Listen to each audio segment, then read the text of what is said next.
Lançamento! Pipoca e Nanquim! Ah, mentira! Depois de 1 ano, chegou em nossas mãos. É, aqui sempre é atrasado, meu amigo. É selo meio leigo de qualidade. Boa. Ó, como a gente não tem dinheiro, depois de 2 anos nós lemos a HQ da Moby Dick aqui, da Pipoca e Nanquim.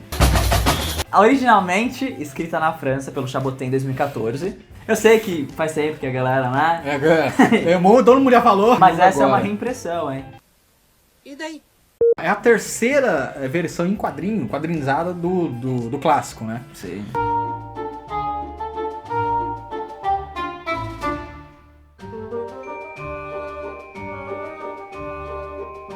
A do Chaboté é considerada mais fidedigna, né? Sim. Com o livro. Ele conseguiu pegar a narrativa, transcrever a narrativa do livro, que tem pouco menos do que de 500 páginas. A sua versão. A minha versão. Normalmente tem 700 pra mais. Até mais. É. Porque é um texto muito antigo, ele é rebuscado, né? Então é difícil você traduzir isso para os dias atuais. Só que o Chaboté fez isso de forma magnífica. Porque ele não só conseguiu pegar a história, como a ambientação da história, e traduzir isso perfeitamente num quadro. Essa é provavelmente uma das histórias mais conhecidas do planeta. Você já ouviu falar de Moby Dick? De alguma forma, em algum lugar, em alguma mídia. Desenho, filme, série, música, referência, quadrinho, HQ, gibi, cara, tudo. É uma coisa que tá no imaginário coletivo. Popular. Né? Já entrou na cultura pop. É muito popular. Há muito tempo. Né?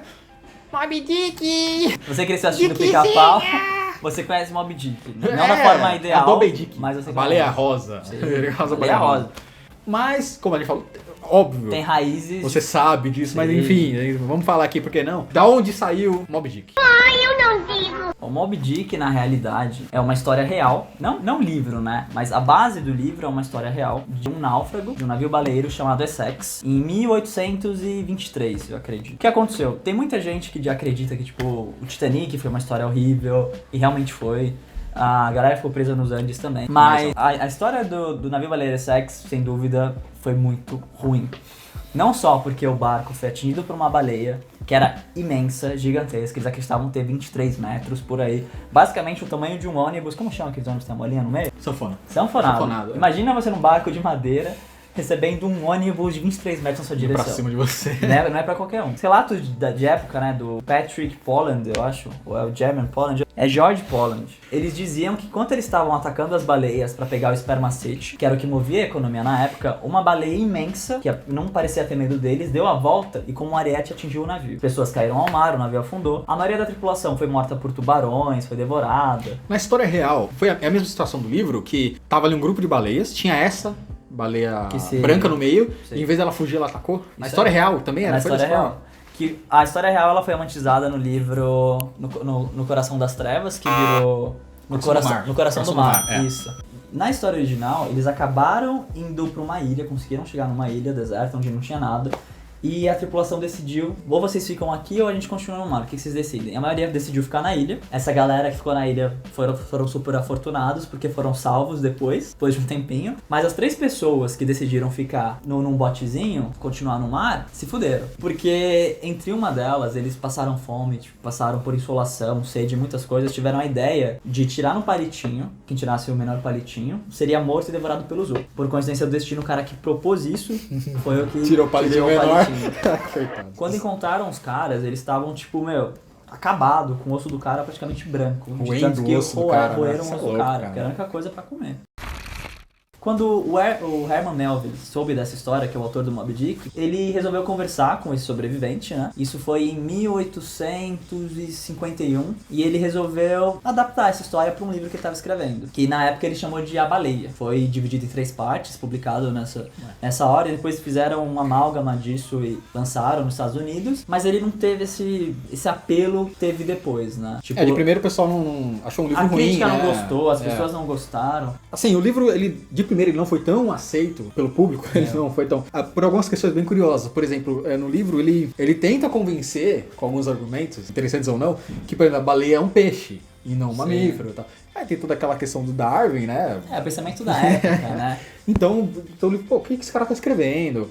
O livro, ele é bem denso, ele é bem carregado, tem trechos assim que ele cuida só da explicar o que é uma baleia, toda a questão ali de como funciona o organismo da baleia, Sim. os tipos, o tamanho. Eu acho que o grande triunfo do livro é te dar um retrato perfeito da época. Naquela época, o que movia a economia do mundo era o esparmacete, que é um óleo que tinha na cabeça da cachalote, né? Que aquilo movia a economia na época. Faziam azeite com aquilo. Tudo. As lamparinas eram acesas na rua com esparmacete. Cosméticos. Tudo era esparmacete, era o que movia. Basicamente, o que se faz hoje com o petróleo... Era o petróleo da época. Na época. Eu vi uma galera meio equivocada, assim, sabe? O pessoal meio ambientalista com a cabeça de hoje, pensando exatamente, pô, eles matavam as baleinhas e tal. É horrível você pensar isso hoje, mas como eu falei, imagina na época 1800 e tralalá. Você viver sem esse óleo de baleia. Era como se hoje a gente parasse de usar o petróleo sem ter nada no lugar. Sim. Então você ia ser um baita retrocesso pra vida da sociedade na época. Sim. Você não ia ter iluminação, você não ia ter modos de preparar diversos tipos de alimento. Várias questõezinhas que pensar hoje assim, com essa cabeça mentalista é burrice, cara. Então não tem como você julgar. O ideal do livro bobagem. é exatamente isso, é você olhar pra ele com um certo distanciamento. Porque você olha pro livro, até pra HQ, e você tem um retrato da época. Perfeito. Né, dos 1800 Perfeito. ali, como é que era a vida das pessoas. E os relatos do autor são minuciosos, parece que ele tava ali, entendeu? Ele entende muito bem. É. Não só como era feito o trabalho, as funções de cada um na tripulação. Isso é bem legal, é bem bacana. Isso é outra crítica que eu acho muito burra de se fazer pro livro. Porque, primeiro, é um documento histórico. Não é alguém hoje descrevendo 1800. Sim. É o cara que tava vivendo. Entendeu? Ele tava vendo aqueles navios que hoje nem se ideia como é que se construía um navio daquele. Sim. Como é que se manejava um negócio daquele todo de madeira no meio da tempestade. A gente não tem a menor ideia. Então você pegar um documento que descreve isso de pessoas da época, cara, não tem valor um negócio desse. E a pessoa você quer uma prova melhor que essa? No meio do livro ele descreve muito cada detalhe deles descendo do barco pra caçar baleia, dando nome pra tudo. Cara, isso é incrível você ter um negócio desse hoje. E você julgar assim, pra mim isso é desnecessário no livro, meu. Você tem que olhar o livro, né, com esse distanciamento. Exatamente. Você pode olhar como se ele tivesse sido escrito hoje. Realmente, não é uma leitura fácil. Não é pra todo mundo. Porque tem... A HQ também não é pra todo mundo. São palavras mais arcaicas, assim, que não são usadas. É o linguajar de 1800. Termos que a gente não tem hoje. Tanto na versão inglesa, porque o livro é bilíngue. Tanto na versão essa edição inglês... aqui é português e inglês. Tanto que na versão inglês tem palavras assim que, você não acha em nenhum dicionário. Você tem todo o vocabulário naval. Sim. Cara, você tem que ser um marujo pra você entender. E é vocabulário naval de 1800, de caravelas. Não era nem navio a vapor. E o que é legal é que também o livro ele tem esse aspecto da religião. Sim, é muito... Tanto que você vê que tem os quaker em meio ao livro, né? O livro tem muita referência bíblica, né? Ele é uma grande parábola bíblica. Tanto que tem um capítulo que se chama O Evangelho segundo Jonas. Os personagens são... ao peixe, né? Os personagens são inspirados em personagens bíblicos. Sim. Então tem toda essa questão, assim, histórica, regional, que não dá pra você dizer que o negócio é desnecessário ou não, tinha que estar aqui ou não. Apenas leia. E assim, esse é um livro que virou, cara, ele virou radionovela. Ele foi transmitido de todas das formas que você imaginar. É realmente um clássico assim, da humanidade. E de repente eu nunca li. Eu nunca me interessei. Eu vi esse calhamaço assim, essa é uma versão até pequena, que a diagramação dela é bíblica, né? Sim. É muito pequenininha as letrinhas. E eu nunca me interessei pra ler esse negócio. Aí um belo dia, estou eu vendo Pipoca e Nanquim. E eu vejo que Pipoca e Nanquim, a gente vai lançar um HQ inspirado no livro, a versão mais fiel, mais legal. Eu falei, nossa, Cleo, eu quero ler esse troço aí, cara. Esse HQ eu leria, eu teria mais coragem pra pegar e ler. Sim. Aí eu venho na casa dos amigos que a gente vem, aí usufruir das HQ dos outros? Eu vejo na estante do cara esse negócio aqui. Me empreste esse negócio. Então, esse foi o meu primeiro contato de fato com Moby Dick, com a história e tudo. E, cara, conquista de primeira, assim. Primeiro pela arte do cara. É a melhor utilização de sombra e luz que eu já vi na minha vida. Muito bonito mesmo. Absurdamente lindo que esse cara consegue fazer com preto e branco. Cara, o jeito que ele descreve as imagens com luz e sombra é incrível. É incrível, cara. E assim, o desenho dele não é realista, mas é detalhista. Então ele se preocupa com cada detalhe da madeira, dos objetos, dos navios, mas não é realista, sabe? Você vê que é meio cartunesco, assim. Mas é um trabalho fenomenal, cara. Dá pra entender porque que o cara é extremamente premiado e tal.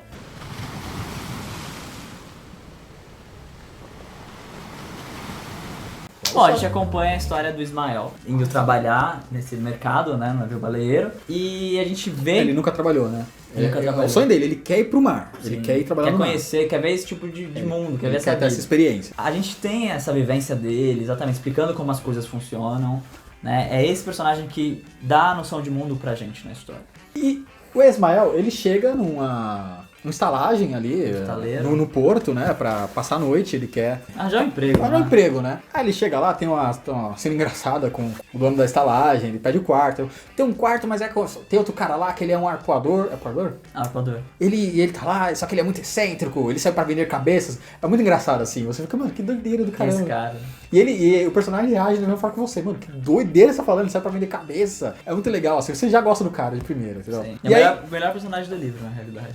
Eu gosto do poeiro dele, assim, que ele, justamente é o cara que ele divide quarto, que é um canibal. Então é legal que as tatuagens, a Chabotelli desenhou, tá nos filmes, né? Algumas versões também tem, o cara todo tatuado. E é um jeitão bem legal do cara, ele trata o Ismael como se fosse um tipo de esposa. Mas não é nada disso, mas, meu, é muito legal. Respeito, é um respeito, né? E tem passagens engraçadíssimas do cara falando que ele não tá acostumado com travesseiro. Aí ele fala assim, pô, de onde eu venho, a gente engordava uma pessoa mais pobre e pra deixar ela gordinha usar ela de travesseiro. Tipo, mano... E a gente conhece esses dois. E é o Queequeg. Ele já é personagem. É muito legal, assim. Ele é um puta de um arpoador. Ele tem uma mira, assim, do arqueiro verde pro negócio. Ele é incrível. E ele que consegue o trabalho pros dois. No Pickwood. Que é o navio malfadado, mais malfadado da história. Que é o navio do capitão Ahab. Acho que é um dos personagens mais clássicos da literatura mundial. Você vai ver um dos personagens mais referenciados da história, assim, que é aquele capitão rabugento, loucão, obcecado, perna de madeira. Com a perna de madeira. De pau. Não, na verdade é uma perna de marfim. Marfim. É, de dente de baleia. Então o cara é um pirado, assim. E aí, acho que o livro deve ser assim também. Quando o capitão entra um pouco na história, ela ficou um pouco mais séria, mais densa, um pouco mais pro... É, porque quando começa o livro, a gente vê o dia a dia do Ismael, o Queequeg, tripulação, dia a dia. E o capitão não aparece. O capitão tá lá dentro, o capitão não aparece, a gente tá lá caçando as baleias, etc e tal. Até o grande momento que ele aparece, que ele surge. Essa figura, né, cinza. Como tem toda essa metáfora bíblica entre o Jonas e a baleia. Ele se considera um deus. Ele fala, né, Deus no céu e no meu navio sou eu. Eu que sou Deus aqui. E é muito interessante como ele convence os outros caras de, tipo assim, vocês vão caçar essa baleia pra mim. É, porque na realidade, o Ahab, ele tem um histórico com essa baleia branca, essa cachalote branca. Teve encontro com ela, Isso, que ela naufragou um barco dele e comeu uma perna dele. E ele deixou um arpão na cauda dela, até hoje. Na realidade, a ideia dele era ir atrás dessa baleia e caçar ela. Que eles chamam de Moby Dick. Só que a tripulação não sabia desse detalhe. Os caras foram pra caçar baleia e trazer o óleo. E exatamente no meio do livro que você descobre essa história, que na realidade esse é o objetivo dele. E não tem como você voltar. Você não tá no mar, você não vai voltar no mar. Pra você navegar no mar eram anos, né? Você passava anos no mar sem ver. Mas também a história deixa estabelecido que ele é um bom capitão. Sim, ele é justo. Ele é um cara que entende tudo do mar. Tudo, absolutamente. Ele é um cara que você queria ter do lado numa situação difícil, entendeu? Sim, mas o problema é que ele é consumido. Que ele é pirado. Ele é consumido por esse ódio, por essa raiva. Por essa obsessão, sim, exatamente. Mais que tudo, ele quer matar essa baleia. E pra fazer uma contrapartida, né, pra toda essa obsessão e irracionalidade do Ahab, a gente tem o personagem do Starbuck. Ele eu acho que é um contramestre do navio, contramestre que arruma. Ele é um segundo em comando no navio, né? Ele é mais encarregado para atender os interesses dos clientes do navio, né? As pessoas que são donas do navio, na verdade. Sim. Que a tripulação, incluindo o capitão, é contratada. Então, ele tem que cuidar assim, a gente vai pegar as baleias, vai dar tudo certo e vai trazer a mercadoria. Ele é o cara responsável. E ele vê cada vez mais o capitão vendo, esse cara vai matar a gente. Esse cara vai matar a gente, vai matar todo mundo. Tem vários momentos da história que ele pega o Ahab assim, olha que isso vai matar a gente, não faz isso. Tá desperdiçando. E aí o Ahab, ele tem momentos assim de lucidez. Não, realmente, rapaz, você tem razão. Tem razão. E a partir da história assim vai desenvolvendo, ele começa a respeitar o Starbuck, né? Só que é legal também você ver quando ele deixa isso de lado, quando ele escuta sobre a baleia. Quando eles navegam próximo a outro navio baleeiro que falam de uma baleia branca. Baleia branca, ele perde, já era. Parece tremendo. Falam, puta, larga essa merda aí, para de caçar essas baleias, vamos caçar ela. Porque uma coisa que fizeram no filme que eu gostei muito é que falam que a baleia é branca. Né? Só que, tipo, eu nunca vi uma cachalote branca, né? Normalmente ela é meio acinzentada, meio azulada. No filme, na versão cinematográfica, né, baseada no Coração do Mar. No Coração do Mar, com Essex, a baleia é branca porque é como se ela fosse machucada e tivesse nascendo outra pele por aquela que tá machucada. Ela tá tão machucada que a pele cinza mais escura já não tem mais. Agora aquela pele rosada, que ela tá nascendo. A cicatriz, Então faz aquela sentido esse pele branco. cicatrizada. Né? Então é sensacional, assim. É incrível. O Capitão é realmente a figura mais interessante da história, absolutamente. A forma que ele convence os caras pra caçar a baleia, assim, vocês vão morrer pra caçando ela? Os caras, vamos, tipo assim, é muito legal. É tipo uma lavagem cerebral ali. É um ódio, né? É incrível. E é meio místico até, é muito legal. Ele pega assim, ele pede pro ferreiro do navio, fala, você vai fazer o arpão que vai matar ela pra mim. Ele faz lá, ele dá um metal super raro lá, que ele tem, que ele leva com ele, o cara derrete, faz o arpão, só que não, você não vai esfriar ela na água não. Ele corta a mão, ele pede pra todos os arpoeiros cortarem também, tipo, você vai resfriar ela no nosso sangue. É muito pirado. Aí ele deixa o arpão no mastro do navio, fala, quando a gente achar, esse é o arpão que vai matar ela. Aí cai um raio no arpão, o arpão fica brilhando, sabe, com sangue, com um raio, e os caras tudo olhando assim, aquele negócio, sabe aquele momento bíblico, épico, né? bíblico. Olha aí, ó. É uma mensagem. Mano, é muito louco o negócio, cara. Você entende a obsessão do cara porque os outros olhavam ele como uma lenda, assim. O cara é pirado. E realmente é um livro que você tem que ler. Só que a minha dica é, você tem que, não só o livro, mas a HQ, mas também os filmes, a série, é não ir com tanta vontade.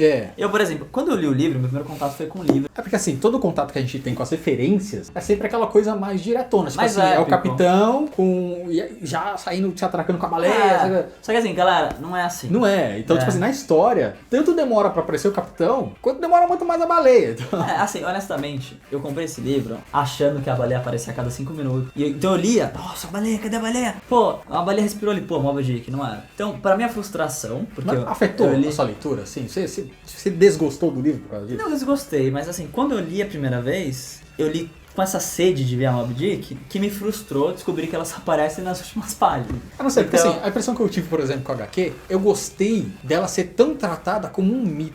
Eu gosto, eu particularmente gosto. Isso é legal no livro, assim, quando eu li, uma coisa que eu tive, que eu gostei pra caramba, é que eu me perguntava se ela era real.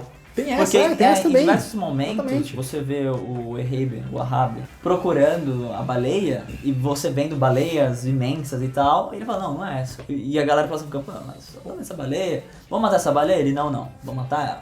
Então você começa a ver a frustração da tripulação e não conseguir colher o esparo-macete, e você fica vendo a tripulação se perguntando se aquilo existe, se a baleia é real. Então quando eu li a primeira vez que eu tava esperando a baleia, que ela apareceu só no final do livro, eu fiquei frustrado, né? Porque quando a gente vê essas imagens, assim, a gente escuta falar Moby Dick, é o que a gente pensa. É baleia. Tá no consciente. O negócio, como ela só aparece no final, tem esse crescimento. Que você fica ansioso pra ver a baleia, sabe? Você fica, cadê? Isso é real, não é real? É a cabeça dele, não é? Será que esse maluco tá no manicômio, tá achando que tá no barco? Eu não sei. Será que tá acontecendo? E é sensacional quando vem, né? Quando aparece, você fica, Obviamente não é o livro pra todo mundo. A HQ também não é, até pelo preço. Ela hoje provavelmente tá mais barata, 2 anos já que lançou. Mas as pessoas têm que entender assim, que o livro, cara, tem livros que você vai ter um momento certo na sua vida pra você ler. Por exemplo, um adolescente não vai ler esse negócio, provavelmente. Se eu tivesse lido esse livro há, 7, 8 anos atrás, eu não teria gostado, porque a minha cabeça era outra. Sim. Quando eu li esse livro, eu realmente quis entender o porquê do mito, porque esse nome Moby Dick ser tão forte, né? Uma coisa tão conhecida. Como é que um livro reverbera por tanto tempo, assim? Né? Tanto que você não conhece a história, você conhece a baleia. Você conhece o antagonista, o personagem que aparece, 5 páginas de um livro de 500, é o que você mais conhece da Doideira, obra. né? Então, cara, tem que ser foda, tem que ser marcante. Doideira. E realmente é. Porque não só te ensina como era a visão de época, mas pelo todo, né? Mas te dá uma vivência que você não teve, né? Incrível. Essa é uma coisa que eu ia falar, por exemplo, o que eu aprendi com o HQ, porque assim, a gente sempre escuta caçar baleias, né? Baleias, negócio, tirar o óleo. Mas como é que faz um negócio desse? E o Chaboté consegue, com a ilustração dele, mostrar isso da forma tão simples de entender, que no livro eu imagino que deve ser muito ferrado, uma linguagem muito rebuscada e pesada. E o cara, eu aprendi como é que os caras caçavam baleia em 1800, sabe? Como a gente falou, é um livro, não é pra todo mundo. Não é pra todo mundo, mas a HQ é. Mas a HQ já é muito mais acessível no sentido de que, dificilmente você vai achar isso aqui chato. Sim. Ou a linguagem muito rebuscada, blá blá blá. Não, cara, tá super bem condensado. O clima que eu senti lendo a HQ só me deu vontade enorme de ler o livro. Eu quero sentir isso daqui multiplicado por 1000. Sim. Sabe? Quando você lê, você sabe quando uma coisa é boa, quando você quer ver mais daquilo em outras mídias. Sim, cara. Eu, por exemplo, fico com vontade de ver o filme, sabe? Eu também. É maravilhoso isso daqui, cara. E essa versão aqui, parabéns, Pipoca Nanquim. Acho parabéns por tudo, Por tudo, pela qualidade da impressão do negócio. É caro! Mano, mas olha a qualidade desse negócio. Mas é dinheiro bem gasto. Olha a impressão, o tipo de papel. Isso aqui é, cara, de primeiro mundo esse negócio. Então os caras são uma empresa pequena, mas que faz um trabalho assim que, vale cada centavo. Todos os trabalhos dele. Todos os trabalhos dos caras. E é bem pensado, né? E bem pensado. O trabalho gráfico, assim, é uma coisa que você quer deixar exposta na sua sala para as pessoas verem aquilo, né? Aliás, o que é isso? É justo aqui. Dá os edição créditos. Do Moby Dick. Tradução é do Pedro Bolsa. Parabéns, Pedro Bolsa. Muito bom. Preparação de traduzido texto. do francês, hein? A tradução da tradução. A preparação de texto é do Alexandre Calari, acho que é assim que se pronuncia. A revisão do Thiago Lins. Letras de diagramação é do Arion Wu. Você fala? Arion Wu? Sim. E ele tem uma... Cara, o cara é bem dedicado. Tava me explicando aqui que ele vai atrás da fonte original, ele desenha à mão quando é preciso pro português. Uma puta de um trabalho, ele até velho. Cria uma fonte nova. Ele cria uma fonte se precisar. Incrível, cara. Então, Arion Wu, projeto gráfico é do Bruno Zago, a edição ficou com o Alexandre Calari, Bruno Zago e Daniel Lopes, a impressão e acabamento ficou pela editora Ipsis Gráfica. Cara, parabéns! Isso aqui é maravilhoso, cara. É maravilhoso. Não dá pra reclamar do preço desse negócio. Não é pra você que tá comprando o Amazing Spider-Man número 357 que custa R$12,90. Não, entendeu? Mano, isso aqui não é HQzinha. Cara, isso aqui é um baita trabalho. É uma obra de arte. Uma HQ é de luxo, né? É uma obra de arte, cara. Então não é pra todo mundo, talvez não seja pra você aí, que tá no seu Marvel ou talvez seja, infinito. Sei lá, pra você ler daqui a uns 2 anos. Mas, cara, junta uma grana e compra, cara. Entra nesse mundo aqui que você não vai se arrepender. Isso aqui na estante, lombada maravilhosa. Lindo. É uma história magnífica. É isso, turma do bem. 2 anos de atraso, mas tá aí. Moby Dick, Pipoca e Nanquim. Comprem, tá aprovadíssimo. É lindo, absurdamente lindo esse negócio. E a gente volta ano que vem pra gravar os novos lançamentos. É.